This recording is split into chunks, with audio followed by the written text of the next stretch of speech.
5,000 টাকা। কয় টাকা? তো সিরিয়ালে দাঁড়ায় আছে, দেখে তার সামনের এক লোক 50 লাখ টাকা তুলতেছে। কয় লাখ? উনি তুলবে কয় লাখ? তো হঠাৎ করে দেখলো যে সামনের লোকটা যে 50 লাখ টাকা তুলবে, ও লিখছে 50 লাখ টাকা মাত্র। যত বড় অঙ্কই হোক, শেষে কি লিখতে হয়? তো ক্যাশের মধ্যে লিখছে, চেকের মধ্যে, যে 50 লক্ষ টাকা মাত্র। 50 লক্ষ টাকা মাত্র। তো তারপর ওর চেক নিয়ে ও ক্যাশ কাউন্টারে দিছে। ক্যাশ কাউন্টার দেখতেছে, উনি লেখছে 5,000 টাকা নাই। 5,000 টাকার পরে কি লেখছে?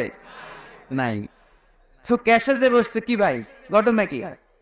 এত এত ক্লায়েন্টের সাথে ফিনান্সিয়াল ট্রানজাকশন হ্যান্ডেল করি, আমার জীবনে কাউরে তো টাকার সংখ্যার পরে নাই লিখতে দেখি নাই। ঘটনাটা কি?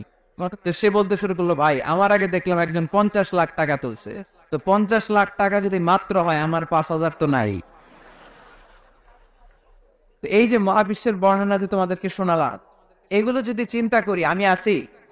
আমি নাই, আমি নাই, কিছুই না আমি, কিছু কত তুচ্ছ আমি, কত নগণ্য আমি, কত নগণ্য। এই মহাবিশ্বকে মহাবিস্ফোরণের মাধ্যমে তৈরি করেছে কে? আবার আল্লাহ বললেন, ওয়াস-সামাআ বানাইনাহা বিআইদিন ওয়া ইন্না লামুসিউন। বিস্ফোরণের মাধ্যমে শুধু আকাশ সৃষ্টি করে আমি বসে থাকি নাই, এই আকাশ জমিনকে আমি আল্লাহ প্রতিনিয়ত প্রশস্ত করে দিচ্ছি। এই মহাবিশ্ব প্রশস্ত হচ্ছে, ইটস অ্যাক্সেলারেটিং, অলওয়েজ অ্যাক্সেলারেটিং। প্রশস্ত হচ্ছে, এক্সপান্ড হচ্ছে, অ্যাক্সেলারেট হচ্ছে। এটা